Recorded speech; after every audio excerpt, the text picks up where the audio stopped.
Dans cette vidéo, on va répondre à une question qui était de réaliser un document pour le carnet de détails de la peinture murale d'un hall d'accueil dans une médiathèque. Donc pour ça, on me donnait un diaporama, un dossier graphique et une pièce écrite, donc c'était les DG1, DG6, et on me donnait un carnet de détails DT1 PDF, façade hall d'accueil DT2 JPEG, perspective hall d'accueil DT3 JPEG, et ensuite des personnages et une banque d'accueil, donc DT4 à DT7. Les renseignements complémentaires sont sur le DE1 ici. Donc on me demandait d'un bord sur la façade d'accueil, donc j'ai une image pour ça, le dt2.jpg, de représenter des bandes de couleurs et le lettrage conformément à la répartition et au nuancier demandé dans le carnet de détails. Donc ensuite il fallait que je mette en place une légende avec des rectangles et les couleurs prescrites. Donc pour ça j'ai un croquis indicatif de la légende qui est souhaitée. Cette partie là est pour la perspective. La peinture devra intégrer l'emplacement spécifié, le nom, le troisième lieu selon le repérage du carnet de détail. Le lettrage sera posé verticalement sur toute la hauteur du mur. Ok. Les murs du hall d'entrée seront peints d'une alternance de bandes verticales de couleurs d'épaisseur différentes spécifiées dans le carnet de détail. Donc je vous propose qu'on commence par aller ouvrir le carnet de détail. Donc le carnet de détail, c'est le DT1. Du coup, ici, j'ai, ah ben voilà, là j'ai les informations, et la répartition, donc les murs concernés, répartition proposée, le troisième lieu, la manière dont je dois l'écrire. J'ai différentes couleurs, ça, pas besoin, ça j'en ai pas besoin. Là je vois encore des couleurs, ça doit être à peu près les mêmes, mais c'est pas pour le hall d'entrée. Et ici je vois l'étage, donc j'ai bien mes bandes de couleurs. Ici j'ai bien mes bandes de couleurs. Ok, donc en fait c'est surtout ce document-ci qui va m'intéresser, donc là je vais voir. Alors par contre, ouais, on n'y voit pas grand chose, donc c'est pas avec celui-là qu'on va travailler. On va aller voir le DT2. DT2, ok, j'ai ici une belle cotation, j'ai ici mes murs, donc je pense que pour toute cette partie-là, je peux tout réaliser avec ce document-là. Il y a juste l'endroit où marquer le troisième lieu, et ici dans la cotation, il me semble le voir. Donc je vais pouvoir utiliser un carnet de détail pour récupérer la mise en forme, on va dire, et ensuite je l'intègre. Alors, on va mettre le DT2 dans GIMP, donc je vais faire glisser mon GIMP est déjà ouvert, je vais glisser mon DT2. Première étape, je vais aller rogner mon image, je n'ai pas besoin d'une image si grande, donc je vais rogner au plus court, je vais garder ma légende, j'en aurai besoin, voilà, et on va dans le menu image, rogner sur la sélection. Maintenant que ma sélection est rognée, j'ai mon image qui est un petit peu plus adéquate et je vais devoir tracer mes bandes de couleurs. Donc les bandes de couleurs ici, j'ai les codes 1657, 1617, 1617 je vois que c'est un jaune, 1657 c'est une autre couleur, bah, c'est le orange Valencia. Et il va falloir que je mette ça soit d'une largeur de 2, soit d'une largeur de 3.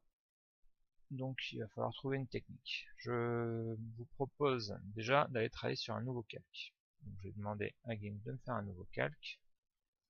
Calque transparent, nom du calque, on va mettre bande de couleurs. De couleurs, pas de douleur, même si ça va être une douleur de les faire. Bande de couleurs. Hop, avec un S, c'est mieux. Largeur, prend par défaut la taille de l'image, donc c'est très bien. Et je vais aller chercher la couleur 1617 ici. Donc je vais sur mon calque DT2, je prends la pipette et je clique. J'ai donc mis en sélection ma couleur 1617. Je vais me mettre sur le calque bande de couleurs et à l'endroit où j'ai 1617, donc ici, je vais peindre tout simplement avec mon pinceau. Le problème du pinceau, c'est qu'il va falloir trouver la bonne taille. Donc 2, il semblerait que ça soit 2 pixels. Donc on va essayer de mettre une brosse dure, taille 2 pixels. Et 2 pixels, c'est pas mal du tout. Et donc je vais tracer un petit trait vertical, comme ceci. Je vais continuer à faire ceci pour tous les 1617 que je trouve. Donc là j'ai pas de 1617, là j'ai pas de 1617.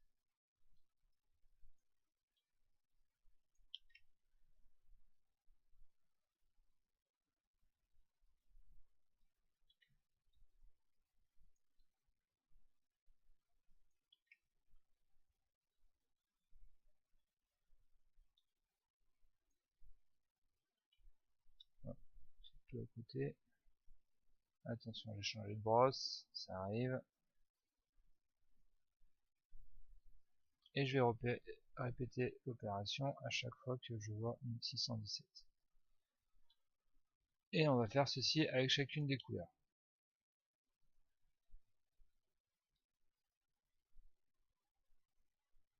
Alors,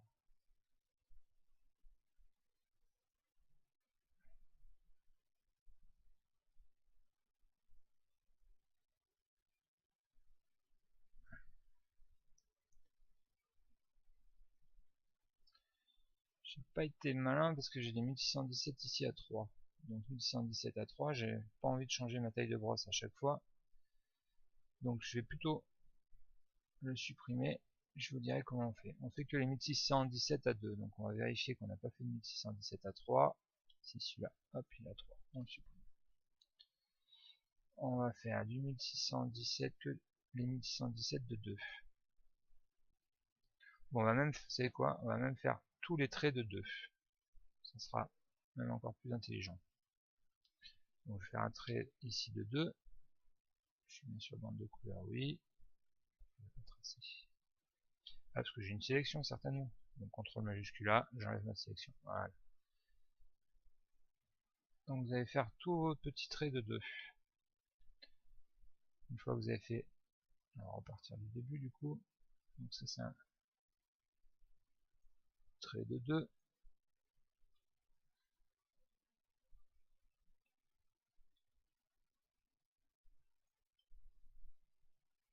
Il ne faut pas appuyer. Hop, un trait de 2.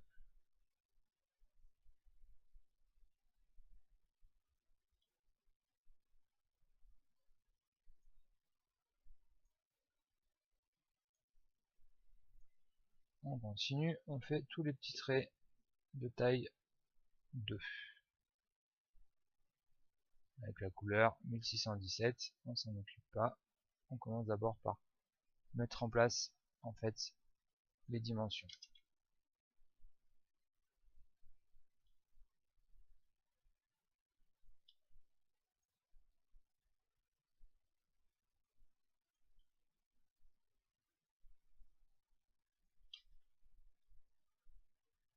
Et on continue à mettre en place nos différents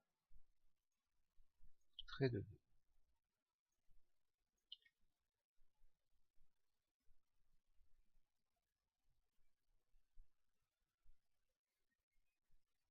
Voilà, maintenant que tous les traits de 2 sont réalisés, il me semble que je n'ai pas oublié, on va changer de couleur, donc on va aller prendre une couleur qui existe déjà dans le document, et je vous propose de prendre le rose Lichnis là. Donc on va prendre la pipette, le rose Lichnis, histoire juste que ça tranche en fait. Et on va aller changer la taille du pinceau, et bien évidemment on va faire les traits de 3. Donc je mets une taille de 3.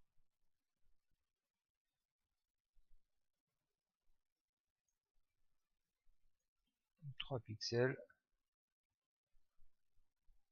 3 pixels c'est presque un peu petit. On va peut-être essayer 4 pixels.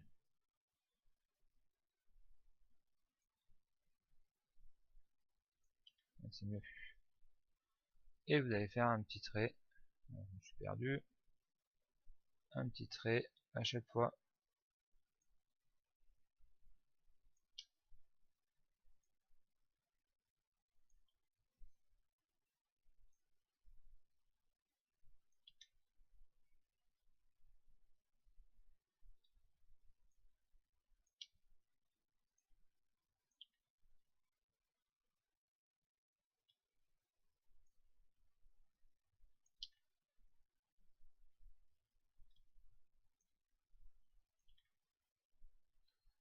voilà pour la première étape. C'est déjà de commencer par gérer ces différentes dimensions.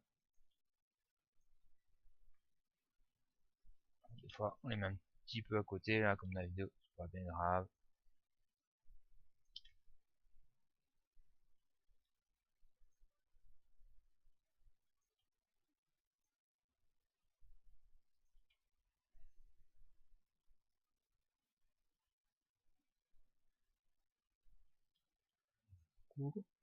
Hop. Alors je rappelle, hein, j'espère que vous n'avez pas attendu ce moment-là pour vous interroger. Pour tracer une ligne avec le crayon, il faut appuyer sur la touche Shift. Hein. Mais bon, ça a été vu et revu normalement, ce genre de manipulation.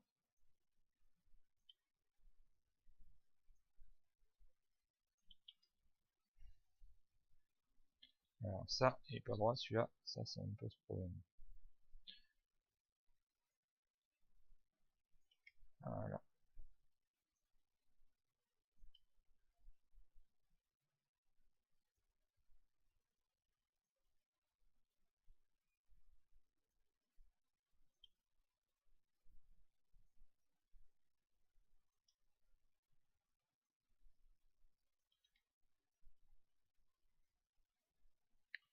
Très bien. Et il va m'en rester une petite dernière.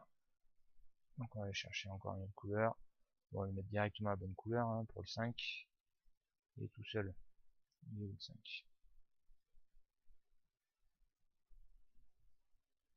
C'est du 1617. Ah bah, c'était mon jaune. Donc on va aller retourner prendre le jaune. Donc je reviens. Aïe aïe aïe, j'ai fait une bêtise, j'ai oublié de changer de calque. Alors, il va falloir... On va voir comment on peut récupérer. Alors je me mets sur mon calque DT2 JPEG. Je vais aller sur mon calque. Prendre mon 1617.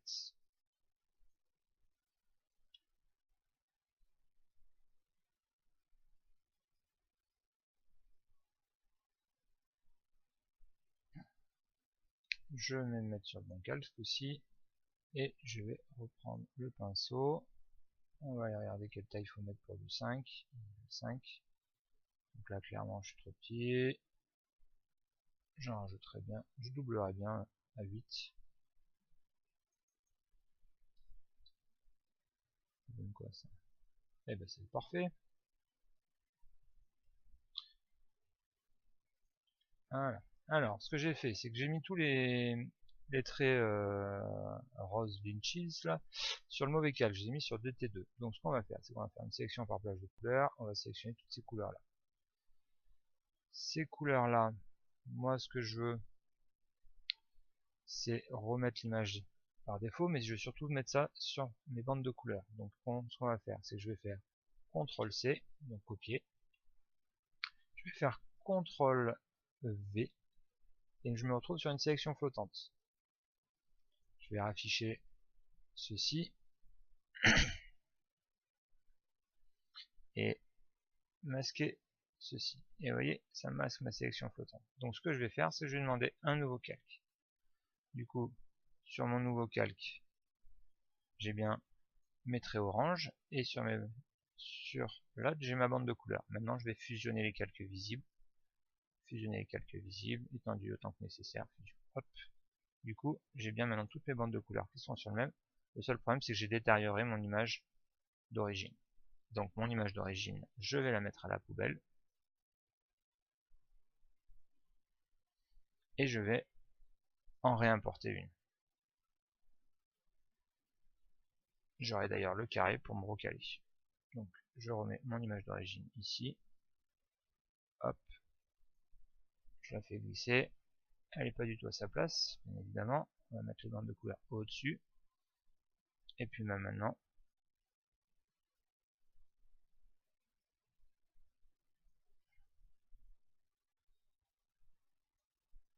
avec le clavier comme ça.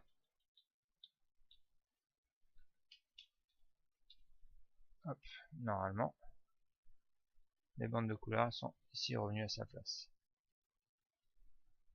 Et maintenant, il faudrait que je taille les bords du calque. Mais on peut pas le faire avec un rectangle. Je veux dire de le faire avec l'image. Calque aux dimensions d'image. Voilà, très bien. Et du coup, on est tout bon. Alors, je me remets bien sur mon calque bande de couleurs ici. Et je vais maintenant m'attacher aux couleurs. Donc je vais aller sélectionner le orange Valencia.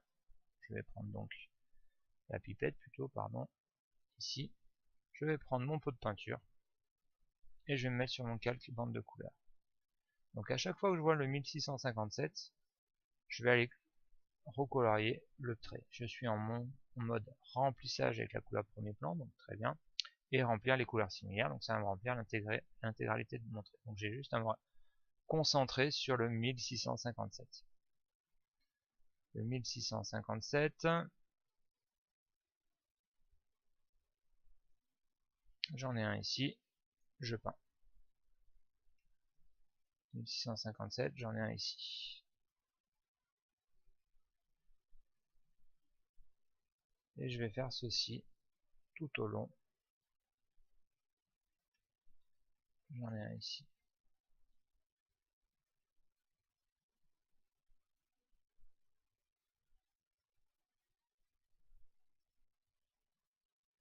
Ok, donc j'ai terminé avec le 1657. Je vais aller prendre la couleur d'après, 1672. Donc je m'avais bien sur mon DT2. Je prends ma pipette. Je récupère ma couleur. Je me remets sur mon calque bande de couleurs. Je reprends mon pot de peinture et je m'attache au 1672. Alors 1657, il y en avait un, c'était le premier. Je l'ai oublié celui-là. Allez, on va le faire tout de suite. Hop, donc je rechange de couleur. S'arrêter. Je prends ici ma couleur. C'est la bonne. Je me mets sur bande de couleurs, pot de peinture. Voilà. Et je reviens changer de couleur pour la couleur d'après. 1672. C'est là que j'ai, oui. Hop, bande de couleurs, pot de peinture, 1672. On est parti. Donc là j'en ai deux. 1, 2.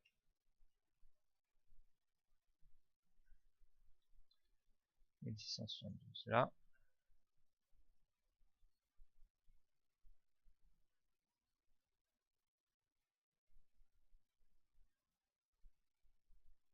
Les 3 sont 1672. Les deux gros aussi.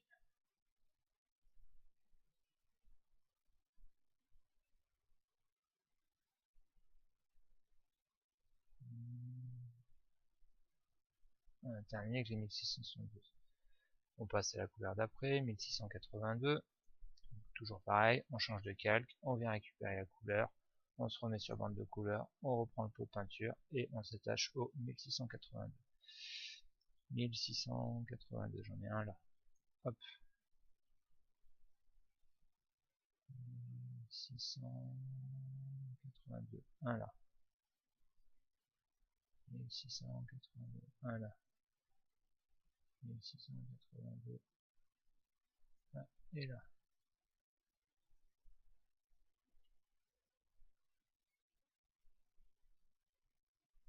Là, là.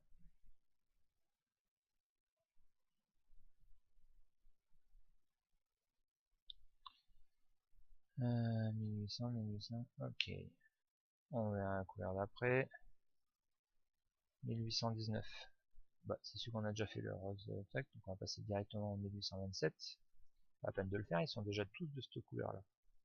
Ah non, pas forcément les petits, donc on va vérifier. 1827, donc on va prendre la couleur et on va faire un passage quand même. 1827, je prends, je viens ici, pot de peinture. Donc on a dit 1819. Celui-là c'est bon.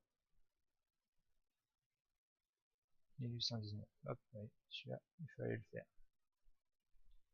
1819, 1819, 1819 c'est bon, 1819 c'est pas bon, 1819 c'est bon, donc tout cela ils sont bons, en fait il faut juste regarder les jaunes, hein. Ok, on passe au 1827, 1827, je viens sélectionner ma couleur,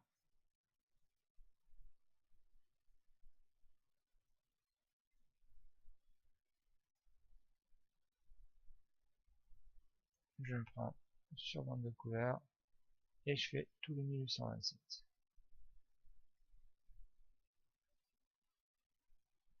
Il n'y en a pas. Peu de peinture, par contre, attention.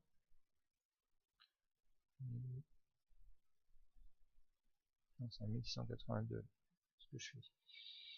1827, 1827, 1800, 1800, 1800, 1800.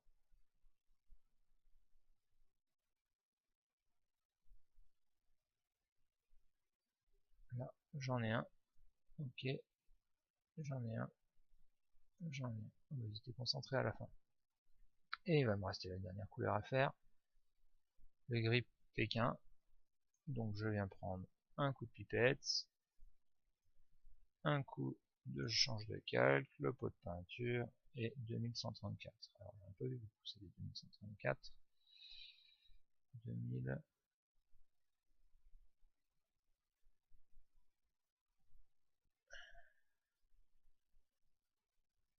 J'en vois pas.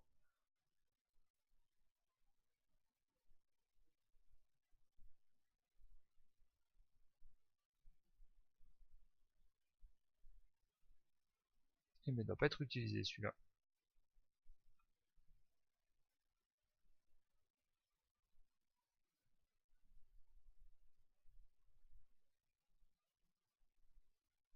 Ok, bon, et ben, il semblerait qu'on ait fini.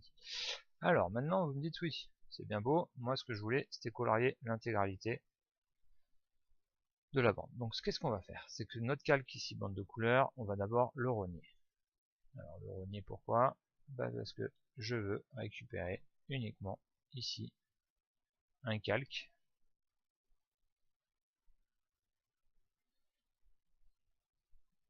qui sera tout petit. Donc vous voyez que ça peut être long. Donc ce qu'on va faire, c'est qu'on va dézoomer un peu.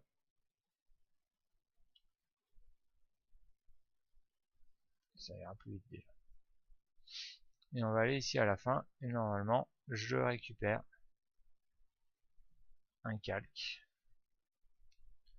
où j'ai au moins ici la largeur de ma bande de couleurs.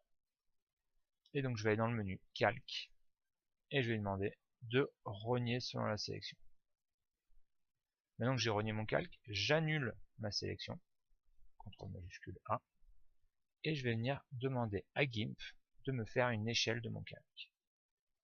Donc je prends l'outil échelle, et je clique sur mon calque.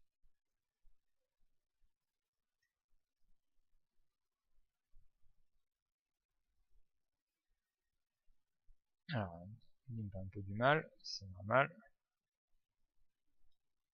Et je dois trouver le milieu de mon calque qui semblerait qu'il soit là.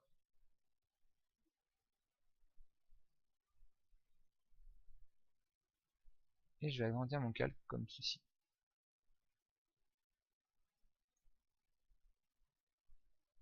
On va dézoomer un peu.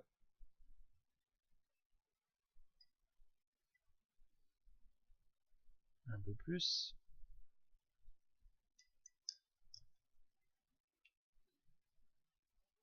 Et on va monter le calque sur toute la hauteur. Maintenant, vous allez demander de faire une échelle de votre calque. Vous allez donc bien réaliser des bandes de couleurs sur toute la hauteur. Il va me rester à aller supprimer les endroits où je veux pas de bande de couleurs. Donc pour ça, je prends un rectangle de sélection, je suis sur mon calque bande de couleurs, et je vais lui demander de venir découper par exemple ici au niveau de la dalle.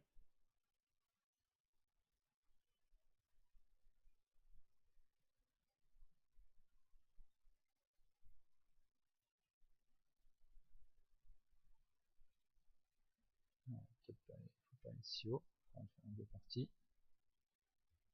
Je supprime.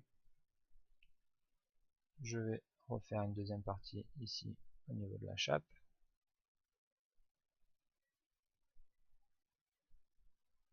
Voici, hop.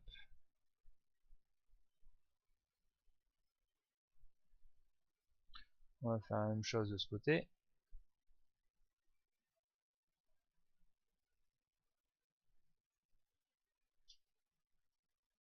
Comme voici. Et on va faire propre en bas.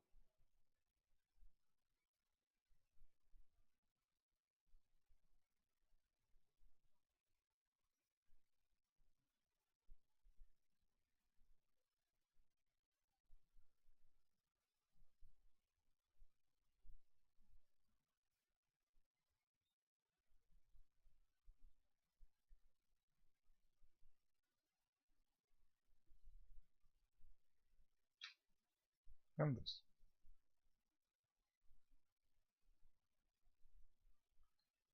On me demande ensuite de faire une légende. Bon, ce que je vous propose,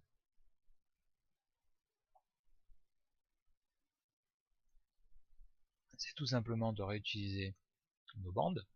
Donc je vais prendre sur le calque bande de couleur l'objet rectangle de sélection. Je vais refaire une bande comme ceci. Et je vais la diminuer un petit peu en hauteur. Pour en avoir à peu près. Je pense qu'on nous sommes pas mal. Je vais faire copier. Je vais faire coller. CTRL-C, CTRL-V. Ça m'amène une sélection flottante que je vais demander de mettre sur un nouveau calque. J'ai donc un nouveau calque ici qui correspond à mes bandes de couleurs. Je vais le descendre. CTRL Z. Alors je vais me dire de déplacer le calque actif, comme ça je suis sûr de déplacer le bon calque. J'appuie sur CTRL et ça me permet de rester vertical.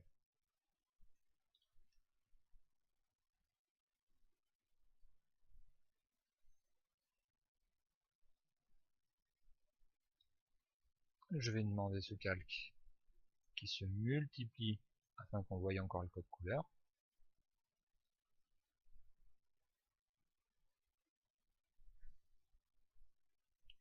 Je vais ensuite sélectionner ma bande ici. Donc, sélection par plage de couleur. Je sélectionne ma bande et je vais lui demander d'agrandir. Donc ça m'a sélectionné toutes les bandes orange. Je vais demander une sélection, agrandir de 2 pixels. Donc ça s'est élargi tout autour de 2 pixels. Je vais donc prendre la même couleur avec la pipette ici, le pot de peinture ici, et ce coup-ci je vais dire de remplir toutes les sélections, et ça a dû me faire sur toutes les sélections.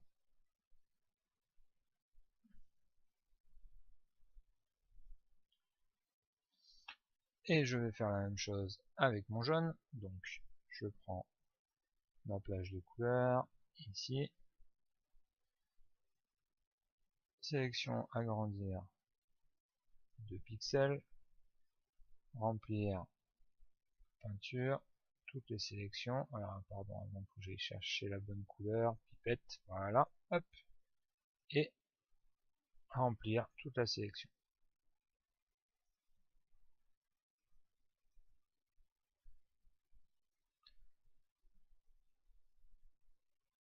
On va venir faire la même chose ici avec le 1819. Donc on peut commencer à récupérer la couleur, ensuite on sélectionne, ensuite on agrandit, 2 pixels, validé, hop, pot de peinture, toute la sélection. Il me reste le 1819, donc le même jeu, je récupère ma couleur, je sélectionne toutes les couleurs identiques, mes sélections je les agrandis, toujours 2 pixels, voilà, et pot de peinture.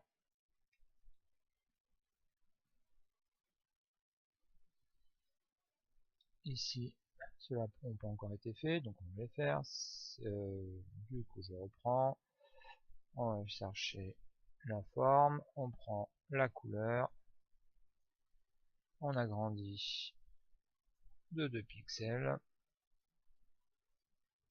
et on peint avec le pot de peinture. Et il me semblerait qu'on a dû tout faire. Donc je vous propose comme légende ceci, qui est plutôt adéquat. Allez, on va faire ça. Il va me rester à faire le troisième œil. Donc pour ça, je vais prendre un calque. Alors on va regarder sur le carnet de détail de quelle couleur ils le veulent. Troisième lieu, pas troisième œil. Donc il me semblerait que ça soit en rose Daphné. Hein. Donc on va se mettre en rose Daphné. Donc pardon, ici.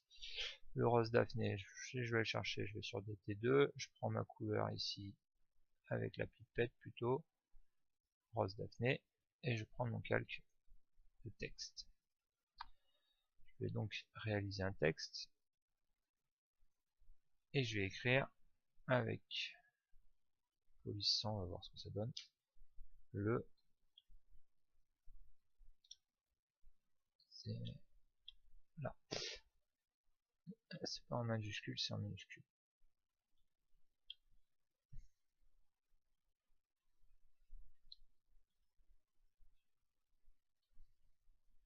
Et donc là, il faudrait faire un indice. Comment faire un indice dans GIMP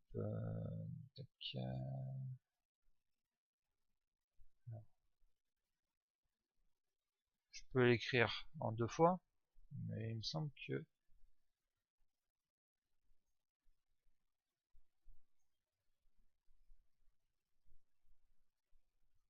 alors déjà on va écrire M.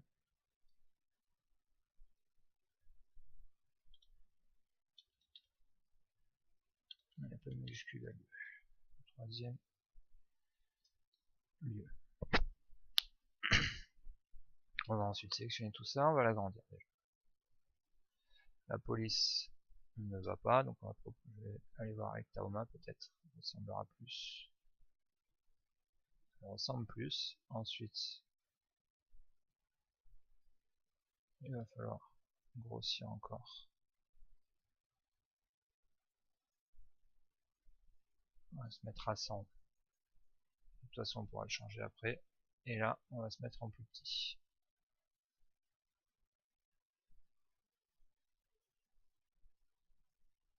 C'est un indice. Et là, je peux avoir le monter. Modifier la ligne de base sélectionnée. On va se mettre 2 fois plus petit, 50.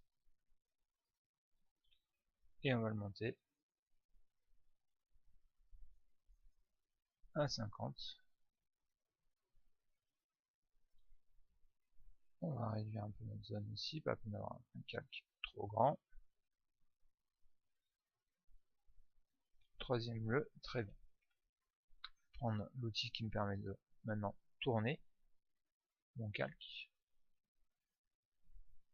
Voilà, la fenêtre de rotation, elle est arrivée de l'autre côté. On fait tourner. Qu'est-ce qu'il me fait?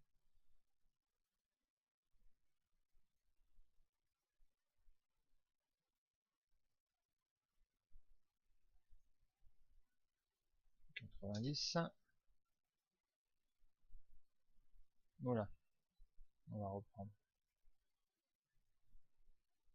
90. Attention. Alors, qu'est-ce qui arrive? Alors, on va passer ailleurs. On va faire calque transformer. Sens anti-horaire. Hop, voilà. Au moins, on est sûr. Ici, déplacer le calque actif. Donc c'est bon. Je suis sur le bon calque. Et on me demande que ça fasse toute la hauteur. C'est un tout petit peu trop grand. Donc je vais lui faire tout simplement une petite échelle. Alors j'ai un petit souci avec mon GIMP là. J'ai l'impression que j'ai perdu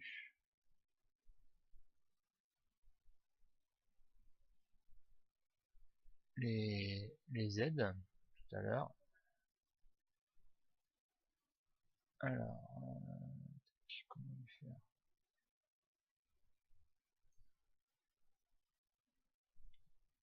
ne voit plus le quadrillage.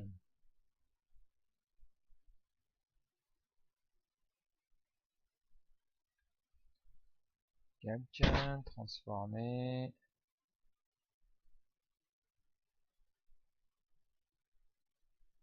Échelle.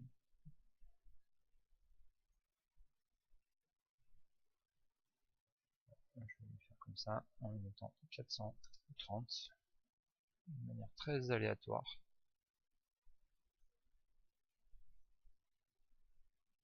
Échelle. Hop, voilà, ça m'a l'air pas mal du tout. Le troisième lieu. Comme voici. Bon, et ben écoutez, par rapport à ce qu'on me demande, je vérifie, mais il me semble avoir répondu à l'intégralité de la question. Représenter les bandes de couleurs et le lettrage conformément à la répartition et au nuancier demandé dans le carnet de détail. Afin de faciliter le travail du peintre, insérez en bas de la légende des rectangles aux couleurs prescrites. J'ai fait. Je les ai pas mis exactement comme eux ils voulaient, mais ça me semble être assez facile de les mettre correctement. Je vais tout simplement prendre mes rectangles ici, de la même manière que j'ai fait tout à l'heure. Ils les veulent, pardon. En dessous, donc on va les descendre. Hein. Donc là, on est sur le calque bande de couleurs. Non, calque copier. Oh bah, j'ai juste à descendre mon calque copier en fait. Donc j'enlève ma sélection et je prends l'outil déplacer le calque. J'appuie sur CTRL, ça me permet de l'avoir là. Et les bandes de couleurs, je pense que du coup ici, ils veulent pas qu'on y mette quelque chose. Donc on va aller supprimer ce qu'il y avait. Bande de couleurs, hop. Voilà, supprimer.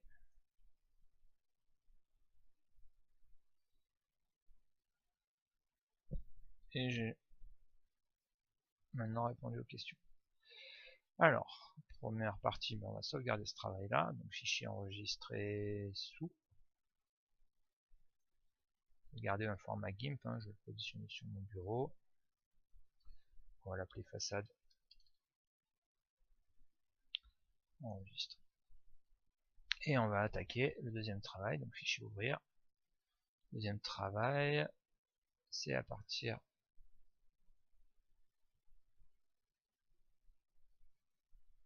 du DT3, il me semble, voilà, la perspective. Et on me demande de retravailler cette image là. Alors pour retravailler cette image là, qu'est-ce que je dois y faire? On va regarder le sujet. Bon, on va peut-être faire dans la vidéo suivante. Allez, je vous propose qu'on en reste là pour cette vidéo et on attaquera la vidéo.